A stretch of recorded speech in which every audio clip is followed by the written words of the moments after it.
낸시 거스리의 집 앞 계단에서 충격적인 발견이 있었습니다.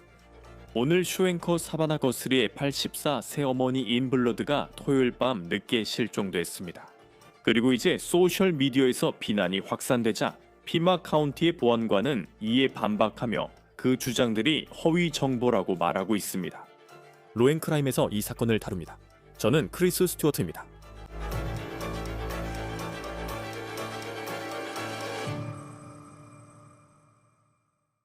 여러분 잠깐만요. 본격적으로 언더케이스 에피소드를 시작하기 전에 이 프로그램은 유튜브에서 가장 많이 시청되는 쇼 중 하나입니다. 먼저 저희 파트너이자 스폰서에 대해 말씀드리겠습니다. 모건 미국 최대의 개인 상해 전문 로펌입니다. 이 로펌은 1000명 넘는 변호사가 50만 명 이상 의뢰인에게 250억 달러 이상의 보상금을 받아냈습니다. 그리고 불과 몇 달 전만 해도 플로리다의 한 의뢰인은 보험사에서 35만 달러 만지 않았지만 1200만 달러를 받았습니다. 펜실베이니아에서 한 의뢰인이 보험사 제한의 40배인 2600만 달러를 받았습니다. 모건은 여러분의 정당한 권리를 위해 싸웁니다. 휴대폰이나 fordpeople.com에서 부상 청구를 시작할 수 있습니다. /over the counter 아래 링크를 클릭하거나 화면에 있는 이 QR 코드를 스캔하실 수도 있습니다. 피마 카운티 보안관은 낸시 거스리 씨를 찾기 위해 가능한 모든 단서를 따라가고 있다고 말했습니다. 그녀가 토요일 밤 늦게 실종된 지 이제 3일이 넘었습니다.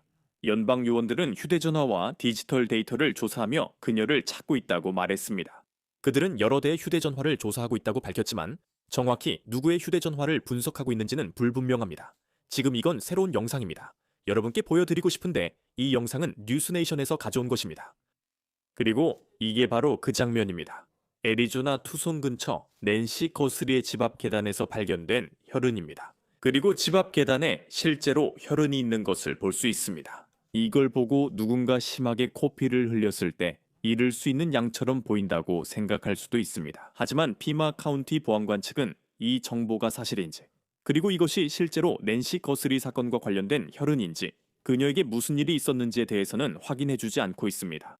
토요일과 일요일 사이 한밤중 그녀가 교회에 나타나지 않았을 때였습니다.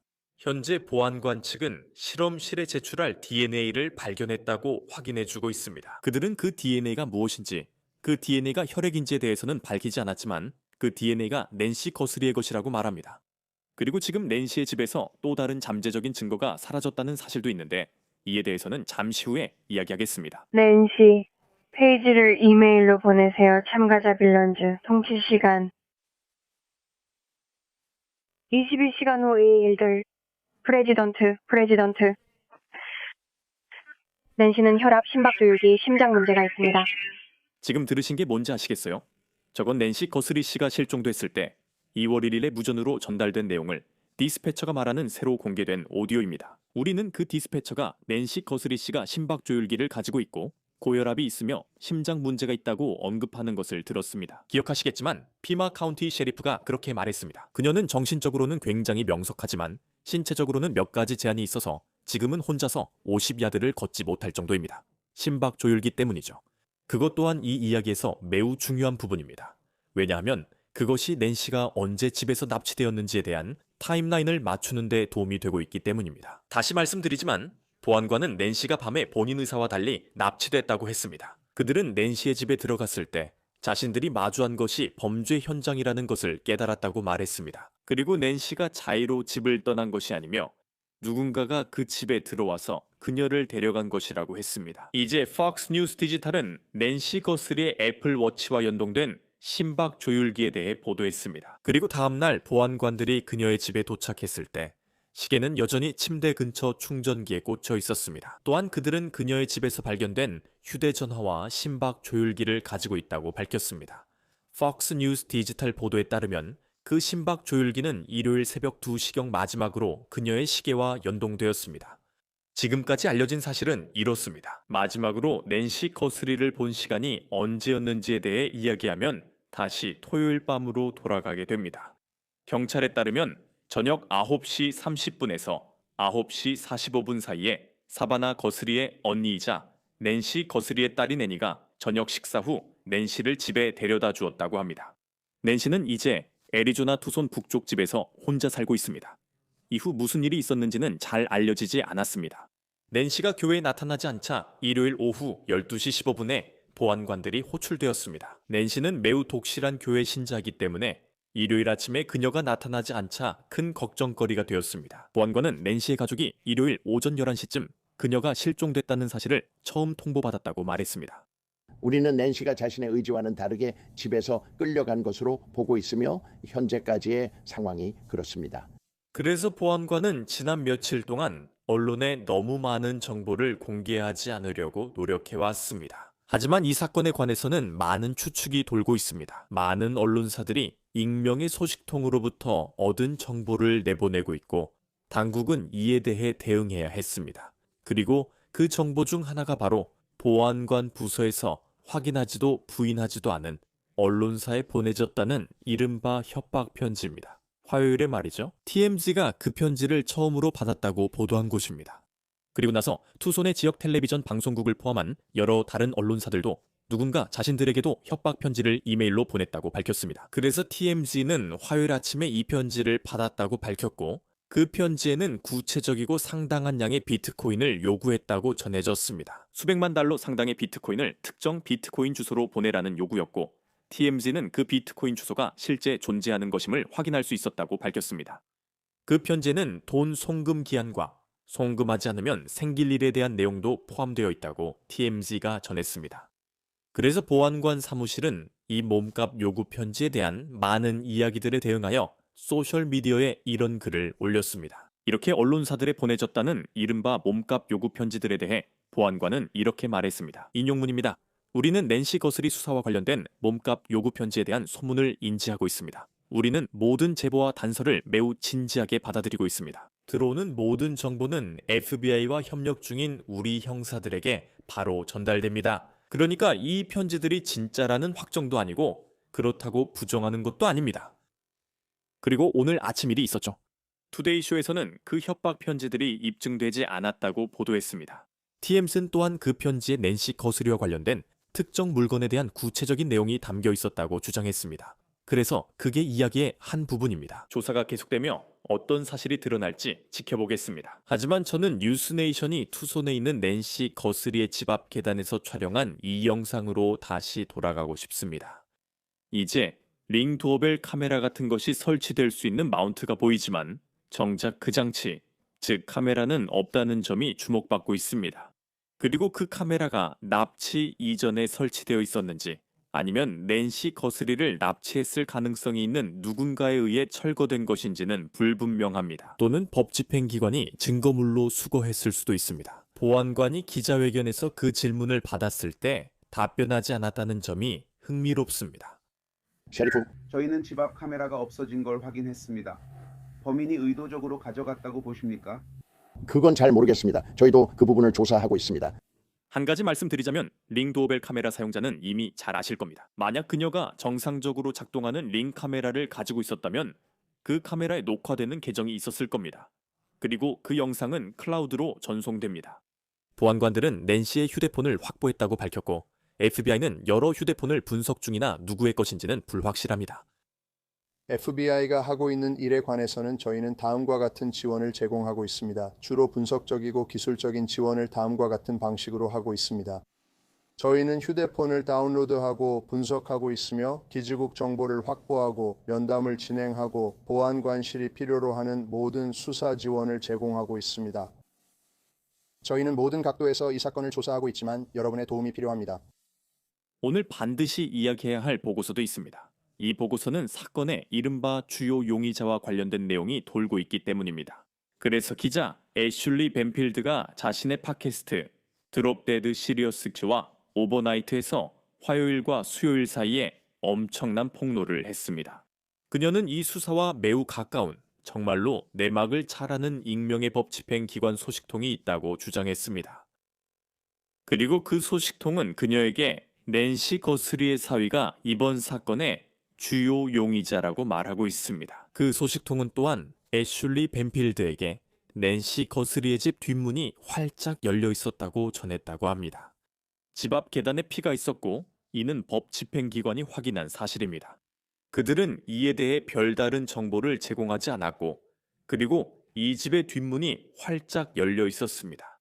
벤필드에 따르면 소식통들이 집안에서도 피가 발견됐다고 그녀에게 전했다고 합니다. 그리고 그뿐만 아니라 그녀는 사법당국이 애니 거스리, 즉 서베너의 언니의 차량을 압수했다고 주장합니다. 그리고 그녀가 낸시 거스리를 마지막으로 본 사람입니다. 토요일 밤 9시 30분쯤 저녁 식사 후 그녀를 내려준 사람이기도 합니다. 이제 그 차량이 애니가 어머니를 내려준 후 낸시가 마지막으로 목격된 장소였을 수도 있습니다. 그래서 만약 그게 사실로 밝혀진다면 그건 분명히 이 이야기에서 중요한 의혹이 되는 발전입니다. 우리는 그 사실에 어떤 신빙성이 있는지 알아보기 위해 보안관 사무실에 연락했고 그들은 성명을 발표했습니다. 그리고 그들이 반박하고 있는 것으로 보입니다. 그리고 어떤 면에서는 그 보도를 강하게 비판했다고 부서는 말합니다. 인용하자면 현재까지 수사관들은 이 사건에서 용의자나 관심 인물을 확인하지 못했습니다. 형사들은 거스리 부인과 접촉했을 가능성이 있는 모든 이들과 계속 이야기를 나누고 있습니다. 형사들은 거스리 가족과 협력 중입니다. 저희는 시민 여러분의 우려를 이해하지만 확인되지 않은 의혹이나 허위 정보를 공유하는 것은 무책임한 행동이며 수사에 도움이 되지 않습니다. 현재까지 용의자나 관심 인물은 확인되지 않았습니다. 인용 끝. 그래서 낸시 거스리의 수색이 계속되는 가운데 사바나 거스리는 아직 공식 석상의 모습을 드러내지 않았습니다. 이는 전혀 놀라운 일이 아닙니다. 이 수색이 계속되는 동안 여러분은 30록에 있는 투데이쇼에서 그녀를 볼 수 없을 것입니다. 그리고 그녀는 이탈리아에서 열리는 MBC의 올림픽 중계에도 참여하지 않을 것으로 전해졌습니다. 그 올림픽은 금요일 개막식과 함께 시작되며 그녀가 진행을 맡을 예정이었습니다. 하지만 그녀는 인스타그램에 이런 글을 올렸습니다. 120만 명의 팔로워들에게 매우 강렬한 게시물이었죠. 그리고 그 게시물에는 기도해 주세요 라는 문구가 적혀 있었습니다. 그리고 캡션에서 사바나 거스리, 사바나 구트리는 이렇게 썼습니다. 우리는 기도를 믿습니다. 우리는 하나 되어 높이 올리는 목소리와 사랑, 희망을 믿습니다. 우리는 선함을 믿습니다. 우리는 인류애를 믿습니다. 무엇보다도 우리는 그분을 믿습니다. 우리와 함께 기도를 올려주셔서 감사합니다. 우리의 사랑하는 어머니, 가장 소중한 낸시, 깊은 신념을 가진 분이자 선하고 충실한 종이셨던 분을 위해서요. 우리와 함께 기도를 올려주시고 그 기도를 통해 어머니가 위로 올려질 것임을 우리와 함께 믿어주세요. 바로 이 순간 우리는 여러분이 필요합니다. 그분께서는 마음이 굳건하고 주님을 신뢰하는 자들에게 완전한 평화를 주실 것입니다. 이사야서의 한 구절입니다. 영원히 우리 모두를 위해 어머니를 집으로 데려와 주세요.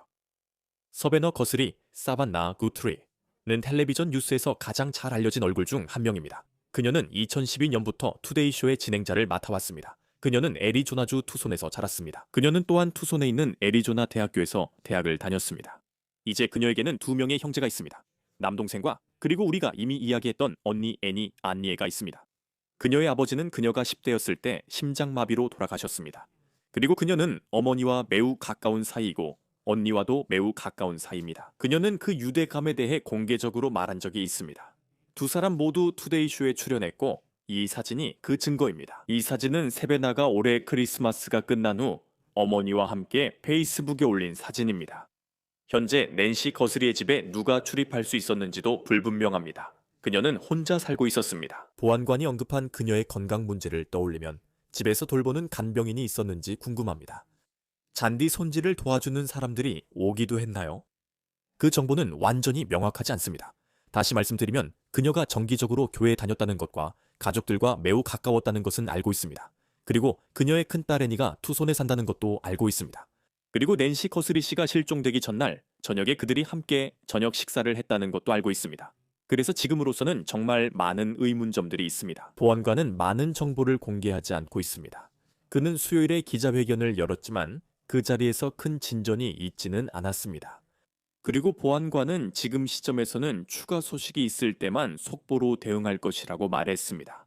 지금은 그렇습니다. 집안에 강제로 침입한 흔적이 있었다는 사실도 보도되었습니다. 범인이 평소 집에 드나들던 사람이 아닐 수도 있음을 시사합니다. 하지만 이는 추측일 뿐입니다. 현재 당국이 어디를 주목하는지 정보가 부족하고 공식 확인된 내용도 없기 때문입니다. 이 수색과 관련해서는 약에 대한 큰 우려가 있습니다. 보안관은 낸시가 그 약을 꼭 필요로 하며 약을 복용하지 않으면 생명이 위태로울 수 있다고 말했습니다. 실제로 보안관은 그녀가 그 약 없이는 24시간 이내에 사망할 수도 있다고 밝혔습니다. 그리고 우리는 분명히 그 시간을 이미 넘겼습니다. 이제 수색 3일째에 접어들었고 보안관은 그녀가 몇 가지 신체적인 질환이 있다고 말했습니다. 우리는 무전교신에서 심장 박동기와 고혈압에 대해 들은 이야기를 나눴습니다. 하지만 낸시 거스리를 아는 사람들이 그녀가 얼마나 정신적으로 예리한지, 얼마나 총명한지 강조하는 것도 중요합니다. 지금 이 번호를 화면에 띄우고 싶습니다. 이 번호로 낸시 거스리와 그녀의 행방에 대한 정보를 아는 분은 연락할 수 있습니다. 이 번호는 피마 카운티 보안관 사무실이며 전화는 5203-514-900입니다. 사건 논의를 위해 함께해 주셔서 감사합니다. 사설 형사 방어 조사관이자 We Are the Essentials 창립자인 빌리 레인 씨입니다. 이런 수색 사건 분석을 위해 로우 앤 크라임이 함께해 주셔서 감사합니다. 그리고 지금 우리가 있는 상황에서 낸시 거스리 씨의 경우 마지막으로 목격된 이후로 이제 3131이 넘는 시간이 지났습니다. 그녀는 여전히 실종 상태입니다. 이 시점에서 법 집행기관이 어디를 주목하고 있을지에 대해 당신에게 인상 깊게 남은 증거는 어떤 것들이 있습니까? 저는 범죄 현장이 바로 그 시작점이라고 생각합니다. 그녀의 집에서요. 그 사람이 집에 출입할 수 있었나요? 강제 침입 흔적이 있었나요? 일부 보도는 강제 침입이 있었다고 합니다. 그녀는 이 사람을 알고 있었나요? 그녀가 그들에게 문을 열어줬나요? 그래서 그런 모든 단서들이 모여서 결론에 이르게 될 겁니다. 그리고 현장에 피가 있다는 사실로 볼 때 우리는 그 피가 그녀의 피일 가능성이 더 높다고 추정하고 있습니다. 하지만 또 한편으로는 그녀가 납치범에게 상처를 입혔을 수도 있고 이게 일종의 정당방위 상황일 수도 있습니다. 이런 것들은 복잡하며 제 생각엔 그게 가장 중요합니다. 경찰서는 사건을 내부적으로 처리하기 위해 무슨 일이 일어나고 있는지에 대한 정보를 내부에만 보관하려고 하고 있습니다. 그래서 그들은 사실을 이해하려고 하는 거죠. 왜냐하면 사실이 밖으로 퍼지면 모두가 알게 되고 그러면 누가 실제로 관련되어 있는지 누가 아닌지 알 수 없게 되니까요. 네, 그리고 이게 법 집행기관에게는 정말 어려운 도전인 것 같습니다. 왜냐하면 이 이야기를 다루는 언론 매체가 너무 많고 익명의 소스도 너무 다양하기 때문이죠. 법 집행기관 내부에서 나온 것처럼 보이는 이야기들이 밖으로 퍼지고 있습니다. 그래서 보안관도 정말 힘든 시간을 보내고 있는 거죠. 만약 강제 침입이 사실이라면, 그리고 실제로 강제 침입이 있었다면, 만약 강제 침입이 없었다면 그걸 보고 이렇게 생각할 수도 있겠죠. 이건 분명히 그녀를 알고 있었고 집에 와본 적이 있으며 집에 들어가는 방법을 아는 사람이다. 적어도 일부 보도에 따르면 집에 강제 침입이 있었던 것으로 보인다는 사실이 수사관으로서 용의자를 좁히는데 어떤 영향을 미치나요? 글쎄요, 결국 이 사람이 얼마나 영리하냐에 달렸어요.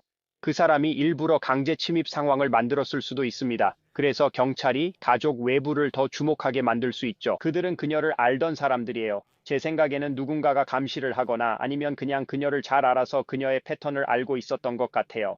집에 들어갈 만큼 가까운 사이는 아니었을 수도 있어요. 그 집에서 일했던 사람이거나 그녀가 누구고 얼마나 중요한지 아는 사람이었을 수도 있죠. 그리고 이것이 자신들에게 이득이 될 수 있는 좋은 기회라고 생각했을 수도 있죠. 그래요. 그리고 지금은 정말 모르는 게 너무 많아요. 동시에 우리는 정말 다양한 유형의 사건들을 봐왔잖아요. 경찰이 기자회견에서 수사가 어디까지 진행됐는지 모르는 것처럼 보일 때도 있었죠. 실제로는 확실한 단서를 갖고 수사하는 경우도 많고 이번 사건도 그런지 지켜봐야겠죠. 이 몸값 요구서 상황이 흥미로웠던 건 어제 TMZ에서 처음 보도됐고 그 다음에는 투손의 지역 방송국들도 이런 몸값 요구서를 받았기 때문입니다. 저도 알고 있는데 투데이쇼에서는 이게 근거 없는 것 같다고 했어요. 제 생각도 그렇고요. 수사관 입장에서 몸값 요구서가 진짜인지 아닌지 어떻게 알 수 있나요? 몸값 요구서에 대해 이야기할 때 그걸 판단하는 건 정말 어렵다고 생각합니다. 제가 말씀드릴 수 있는 건 그 쪽지에 적힌 정보에 근거해서 그게 확인 가능한지 아닌지 알 수 있다는 겁니다.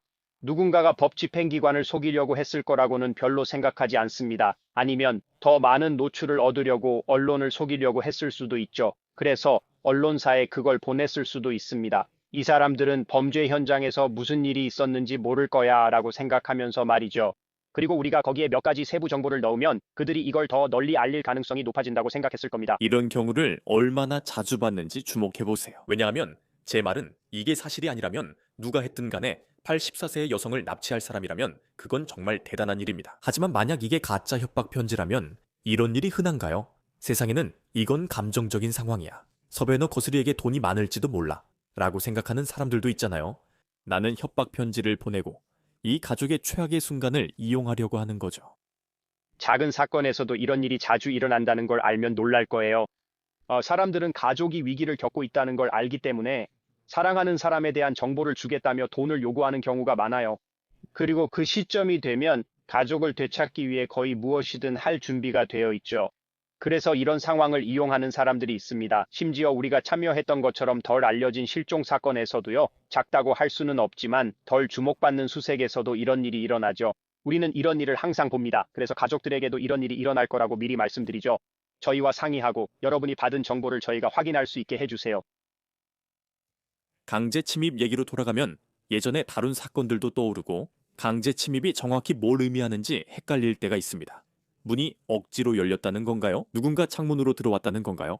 증거가 뭔지 잘 모르겠어요. 하지만 평소에 이런 일을, 즉 사람을 납치하는 일을 하지 않는 사람이라면 많은 증거를 남길 기회가 있을 것 같아요. 만약 집에 물리적으로 침입해야 한다면 맞아요. 그리고 그런 행동은 소음을 내고 주목을 받게 하죠. 그렇게 하는 건 위험해요. 그녀의 심장 박동기 정보를 보면 이 일은 다른 사람들이 없는 늦은 밤에 일어났을 수 있어요. 이건 계산된 시나리오였을 수도 있습니다. 하지만 다시 생각해 봐야 해요. 이건 납치처럼 보이지만 다른 무언가일 수도 있고 납치는 단지 위장일 수도 있습니다. 이건 무언가에 대한 보복으로 그녀를 해치려는 의도였을 수도 있습니다. 그리고 이 모든 것이 납치로 위장되어 있거나 아니면 납치 자체가 전부일 수도 있습니다. 어떤 부분은 전혀 근거가 없을 수도 있습니다. 누군가 자신과 아무 관련도 없는 상황에서 돈을 챙기려고 했기 때문이죠. 그리고 인터넷에는 이런 사건들을 지켜보는 해커들이 있습니다. 이들은 해외에서 벌어지는 이런 상황을 보고 사람들이 나쁜 상황에 돈을 쓰게 만들려고 하죠. 그리고 말씀드린 대로 우리는 조사할 때마다 이런 사례를 자주 봅니다. 심장 박동기 부분에 대해서는 사실 저도 심장 박동기에 대해 잘 알지는 못합니다. 하지만 마지막으로 그녀의 애플워치와 동기화된 시간이 일요일 새벽 2시였다는 보고가 있었다는 것은 알고 있습니다. 만약 그게 사실이라면 누군가가 애플워치가 심장 박동기와 연결되고 있다는 사실을 알았을 수도 있다는 뜻인가요? 아니면 심장 박동기가 애플워치 근처에 없으면 자동으로 연결이 끊기는 건가요? 왜냐하면 심장 박동기는 여러 면에서, 그러니까 계속해서 정보를 받아들이고 있잖아요. 예를 들어 심장 박동기를 추적하지 못한다면 누군가가 이를 껐거나 그 방법을 알았다는 의미일까요? 저는 심장 박동기의 내부 구조에는 익숙하지 않지만 전자기기에는 익숙합니다. 저는 여러 해 동안 컴퓨터 포렌식을 했거든요. 말씀드리자면 이건 애플워치와 비슷합니다. 애플워치를 집에 두고 나오면 연결이 끊겼다고 알림이 오죠. 저희는 지금 이 상황이 그와 같길 바랍니다. 그녀가 잠시 휴대폰을 못 썼을 뿐이고 건강하길 바랍니다. 다시 말씀드리지만 그녀가 건강하지 않아도 심박 조율기는 계속 휴대폰과 통신해야 합니다. 그러니까 어쨌든 이건 단순히 거리 문제일 뿐 나쁜 상황은 아니라고 생각합니다. 저희는 기도하고 있습니다. 말은 쉽지만 행동은 어렵죠. 당신이 실종자를 찾는다는 것도 압니다. 그녀가 있을 곳을 생각해 보세요. 투손, 애리조나입니다. 그녀가 외딴 산악 지역에 살고 있었던 것도 아니고 비교적 규모가 있는 도시, 대도시 지역에 있었어요. 그 나라의 그 지역에서요. 번호판 인식기나 다양한 전자감시 장치 같은 것들, 그러니까 법집행기관이 가지고 있을 수 있는 그런 기술들에 대해 이야기할 때 법집행기관이 그들을 도울 수 있는 기술에 어느 정도 접근할 수 있을까요? 이번 경우엔요, 그들이 단서를 따라가면서 우리에게 알리지 않으면요. 제가 법집행관이라면 가장 먼저 휴대폰 기지국 타워 덤프를 하고 싶습니다. 그 시간에 연결된 모든 휴대폰을 알고 싶기 때문입니다. 만약 이 가해자들이 똑똑했다면 그들은 자신들을 추적하거나 위치를 알릴 수 있는 전자기기를 전혀 가지고 있지 않았을 겁니다. 두 번째로, 당신이 언급했던 것처럼 번호판 인식기를 활용해서 그 지역을 드나드는 모든 차량의 정보를 다운로드하고 번호판을 조회할 겁니다. 가장 중요한 건 그 휴대전화라고 생각합니다. 이 사람들이 휴대전화나 셀룰러 데이터를 쓰는 전자기기를 갖고 있었다면 이를 통해 신원을 확인할 수 있습니다. 법집행기관은 이런 정보를 공유하지 않을 것입니다. 그들은 이 정보를 철저히 비밀로 할 겁니다. 왜냐하면 이것이 그녀를 살아있는 채로 찾을 수 있는 유일한 단서일 수도 있기 때문이죠. 부디 그랬으면 좋겠습니다. 피에 관해서 생각해보면 집 바깥에 피가 있는데 그게 어디서 나온 건지 우리는 모릅니다. 흥미로운 부분이죠. 보안관은 DNA가 있다고 말하고 그 DNA가 낸시 거스리와 관련되어 있다고 하지만 구체적으로 피에 대해 말하거나 그 피가 채취된 DNA인지에 대해서는 언급하지 않습니다. 하지만 만약 그 피가 알다시피 집 앞에 있는 그 피라면 그게 이 사건과 관련이 있다면 말이죠. 그리고 그 피가 며칠 전 코피가 난 사람의 것이 아니라면 그게 당신에게 무엇을 말해주나요? 그들의 혈액형이나 DNA가 데이터베이스에 등록되어 있다면 다릅니다. 만약 범죄자거나 DNA 데이터베이스에 있다면 가능합니다. 모두가 사랑하는 사람을 찾기 위해 이런 애플리케이션에 DNA를 제출하잖아요. 그래서 DNA를 위한 공개 데이터베이스가 많이 있고, 말씀드렸듯이 단순히 범죄자 데이터베이스만 있는 게 아니라 공개 데이터베이스도 있습니다. 그게 한 가지고, 또 다른 한 가지는 그녀가 다쳤다는 것을 의미할 수 있습니다. 좋은 점은 피가 많지 않다는 거예요. 그녀가 배인 상처를 입었을 수도 있겠죠. 나이 드신 분들은 피부가 아주 얇기 때문에 아마도 누군가가 그녀를 잡아 끌거나 거칠게 다루면서 팔에 어떤 긁힘이나 찰과상을 입혔을 수도 있습니다. 그리고 그녀는 그런 상황에서도 여전히 살아남을 수 있었죠.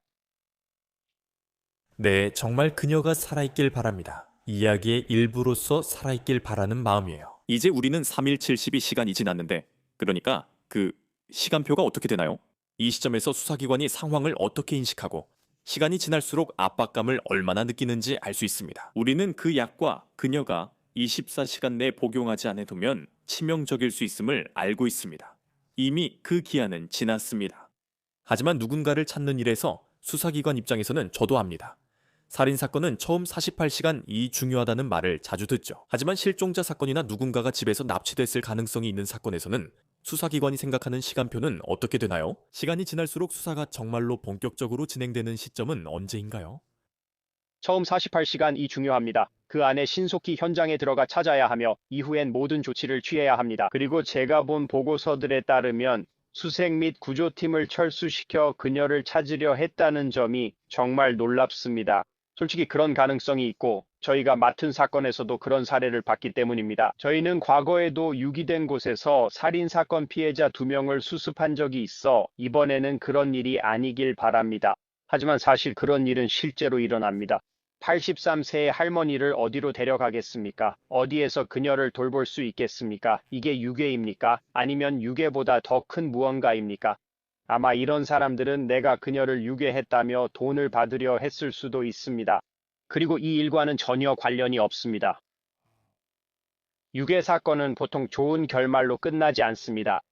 돈이 오가고 사람이 건강하게 돌아오는 성공적인 사례는 거의 없습니다. 저는 이번 경우가 그런 일이 아니길 기도합니다. 그리고 이건 정말로 혼란스럽습니다. 솔직히 말해서요. 우리 팀이 더 가까이에 있었다면 우리는 지금 바로 현장에 나가서 도우며 뭔가 찾을 수 있는 게 있는지 살펴보고 있었을 겁니다. 왜냐하면 우리는 예전에 그런 일을 해본 적이 있기 때문입니다. 하나님께서 우리를 이런 가족들을 돕게 이끄십니다. 세간의 이목이 집중된 사건에서도요. 이런 사건들에서는 그냥 느껴져요.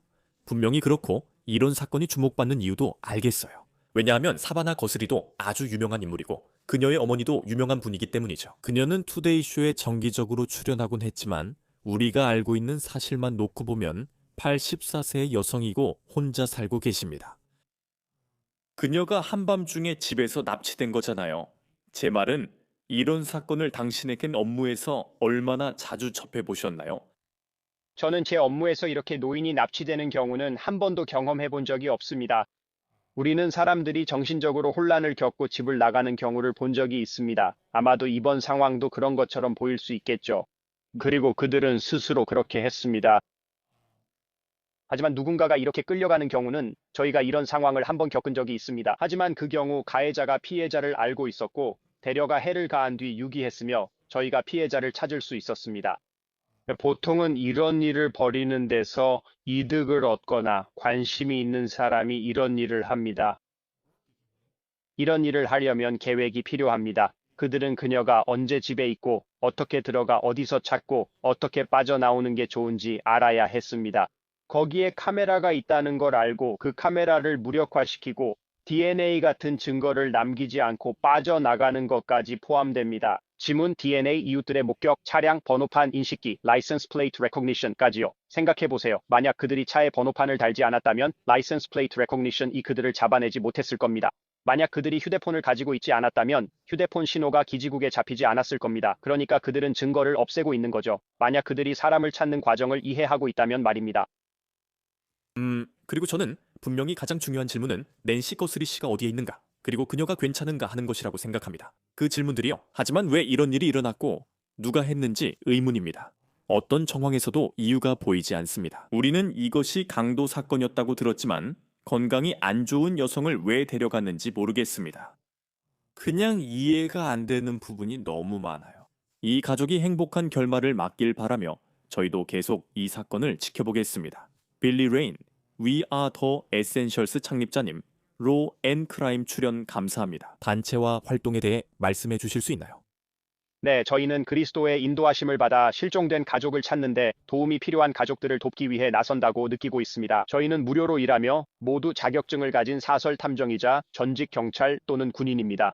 저희는 실종된 가족이 있는 가족들에게 연락을 하고 현장에 나가 수색을 하며 실종자를 찾기 위한 지상 수색과 구조 작업을 진행합니다.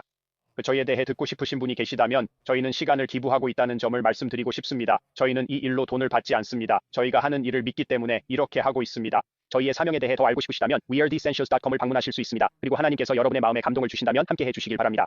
다음 가족을 위해 작은 기부를 부탁드립니다. 빌리 레인 사설 형사 방어 조사관님, 로 앤 크라임에 늘 함께 해주셔서 진심으로 감사합니다. 감사합니다, 선생님. 여러분이나 다른 분이 낸시 거스리 관련 정보를 알고 있다면 피마 카운티 보안관실 5203-514900로 연락해 주세요. 로 앤 크라임 사건을 마치겠습니다. 유튜브, 스포티파이 구독과 빅콕에서 언 더 케이스 시청 부탁드립니다. 저는 크리스 스튜어트였습니다. 다음에 뵙겠습니다.